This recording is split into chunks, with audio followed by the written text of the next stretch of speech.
হাসনাত আবদুল্লাহর গাড়িতে হামলা হয়েছে। ১০-১২ জন সন্ত্রাসী হাসনাত আবদুল্লাহকে তাড়া করেন, পরে গাড়ির গ্লাস ভেঙে ফেলেন। হাসনাত আবদুল্লাহ কোনো রকমে ইসলামী প্রযুক্তি বিশ্ববিদ্যালয়ে আশ্রয় নেন।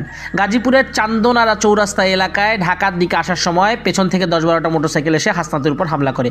এতে হাসনাত আহত হয়েছেন, কেটে গেছে হাত। বর্তমানে তিনি ঢাকায় ফিরছেন।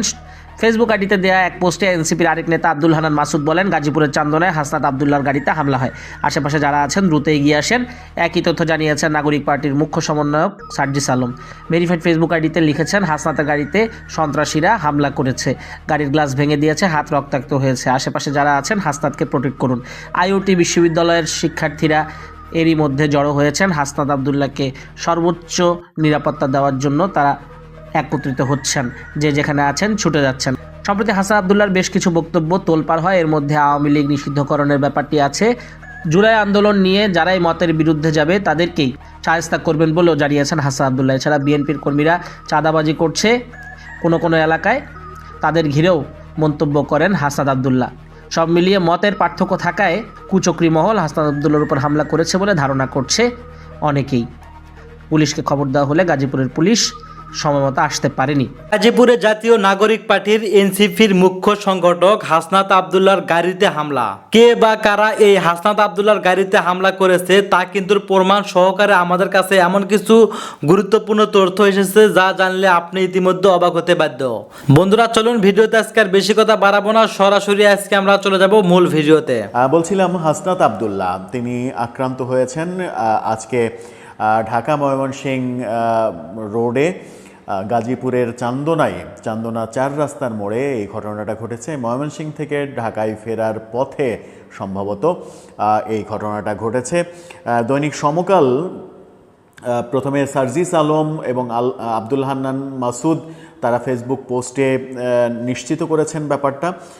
সার্জিস আলম ৩টা ছবি ফেসবুকে দিয়ে গাড়িতে গুলি লেগেছে এবং হাসনাত আবদুল্লাহর হাতে ছিঁড়ে গেছে রক্ত, সেরকম ছবি দিয়ে লিখেছেন যে হাসনাত যে গাড়িতে আসছিল কত ধারালো অস্ত্র দিয়ে গাড়িতে আঘাত করা হয়েছিল তেমন প্রশ্ন করেছেন।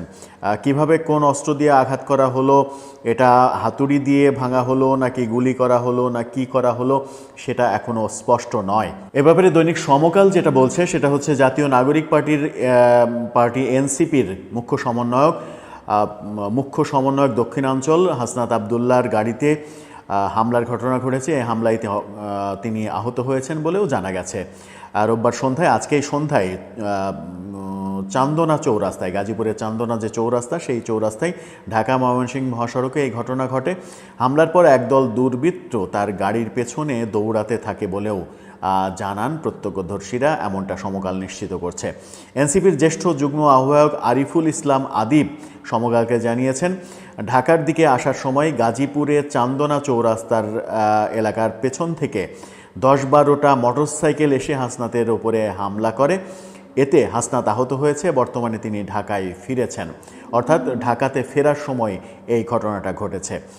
সন্ধ্যায় নিজের ভেরিফাইড ফেসবুকে দেওয়া এক পোস্টে এনসিপির আর এক নেতা আব্দুল হান্নান মাসুদও এই ব্যাপারটা নিশ্চিত করেছেন।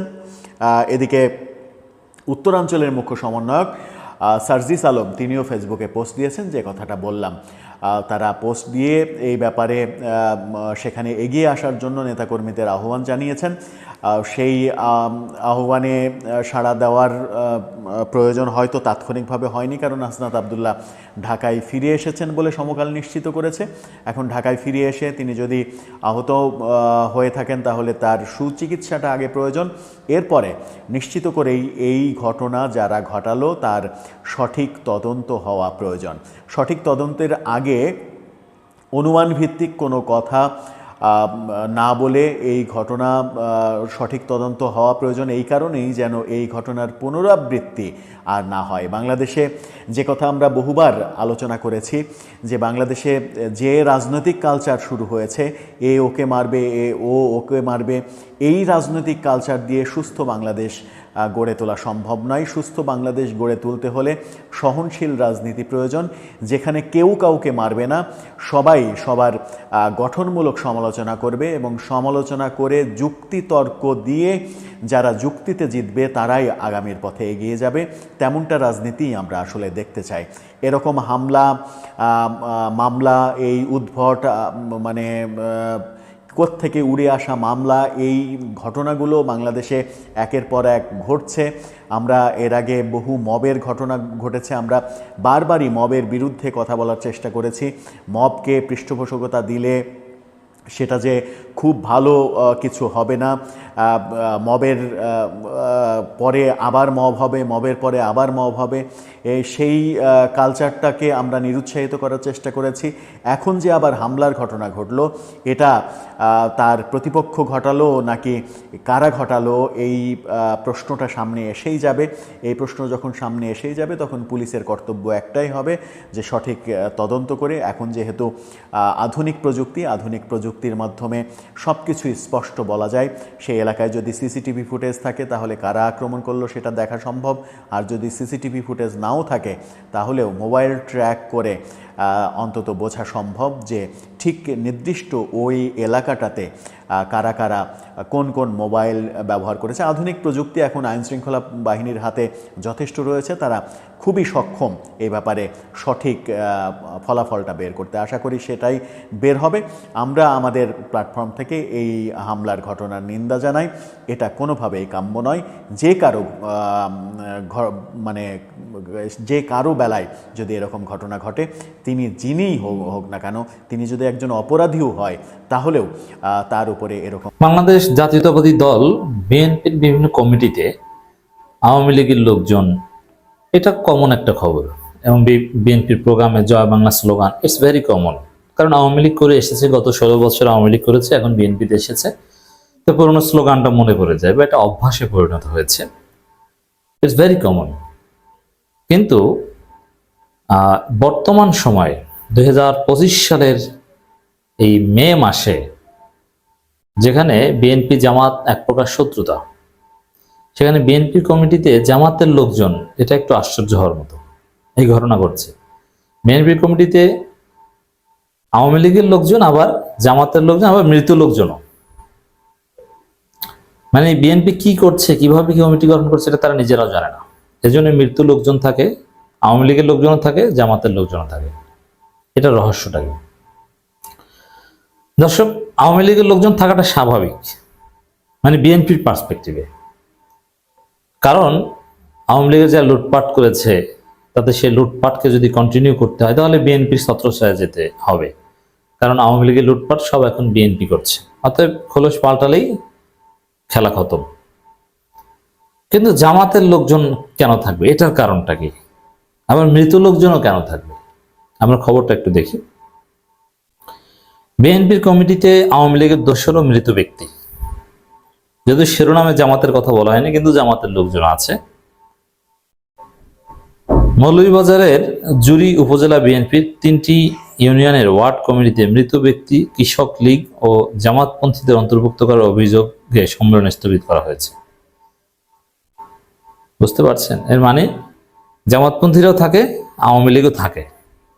মানে এটা মাইক্রো লেভেলে ঘটেছে, কিন্তু এটা বিএনপির একটা সামগ্রিক চিত্র। এটা প্রতিনিয়ত ঘটছে, জেলা পর্যায়ের কমিটিতে, উপজেলা পর্যায়ের কমিটিতে, সব জায়গায় আসছে।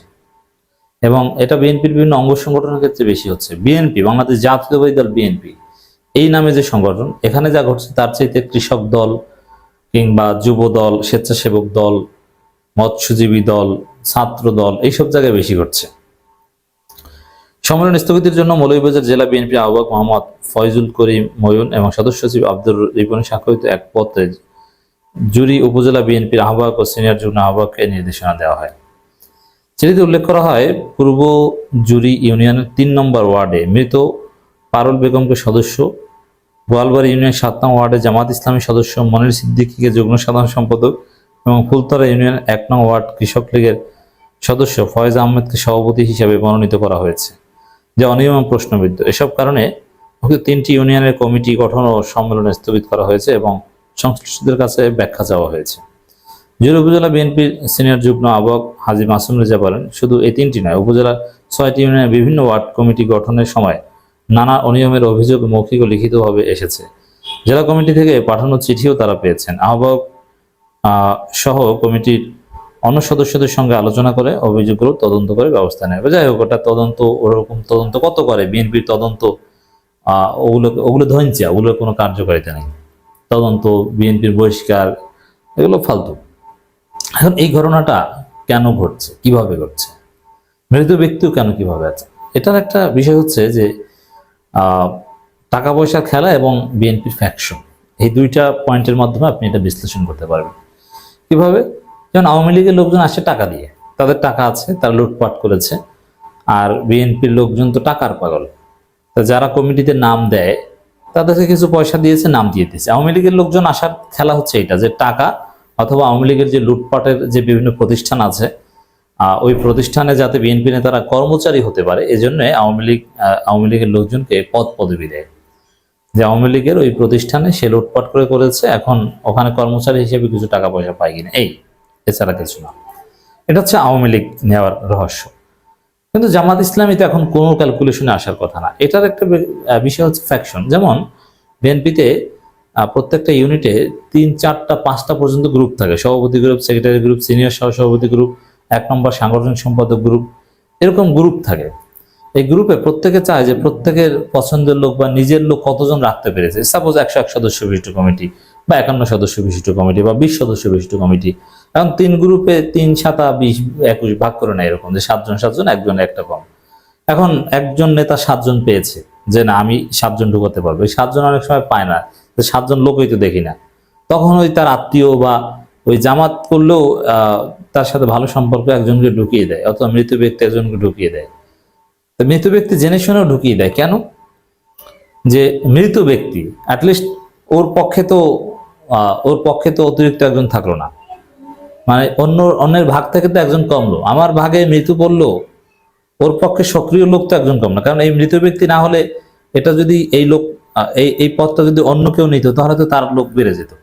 এর মানে ফ্যাকশন, টাকা পয়সার লেনদেন, এসব কারণে আওয়ামী লীগের লুটপাটকারী ব্যবসায়ীদের কর্মচারী হওয়ার যে একটা খায়েশ বিএনপি নেতাদের, এই জায়গা থেকে এই বিভিন্ন কমিটিতে, এটা শুধু মৌলভীবাজার ওই ঘটনাটা ওভারঅল চিত্র, যে আওয়ামী লীগের লোকজন বিএনপি কমিটিতে, আর এই ফ্যাকশনালিজমের অংশ হিসেবে শেষ পর্যন্ত জামাতের লোকজনও বিএনপি কমিটিতে থাকে, মৃত লোকজনও থাকে। ধন্যবাদ প্রিয় দর্শকবৃন্দ, আমাদের ফুল ভিডিওটি দেখার জন্য আপনাকে জানাই অসংখ্য অসংখ্য ধন্যবাদ। তো বন্ধুরা, এতক্ষণ আপনারা যে ভিডিও ফুটেজ দেখতে পেয়েছেন, যে এনসিপির নেতা বর্তমান হাসনাত আবদুল্লাহর গাড়িতে আক্রমণ করা হয়েছে, তা কিন্তু আপনারা ইতিমধ্যে দেখতে পেয়েছেন। এইবার এই বিষয়টা আপনারা কিভাবে দেখছেন এবং আজকের এই ভিডিওটি নিয়ে আপনাদের কি মন্তব্য, অবশ্যই কমেন্ট বক্সে কমেন্ট করতে ভুলবেন না। আর হ্যাঁ, এমন নিত্য নতুন আপডেট খবর সবার আগে পেতে চাইলে এখনই আমাদের এই পিচ্চি সাকিব ইউটিউব চ্যানেলটি সাবস্ক্রাইব করুন। ধন্যবাদ।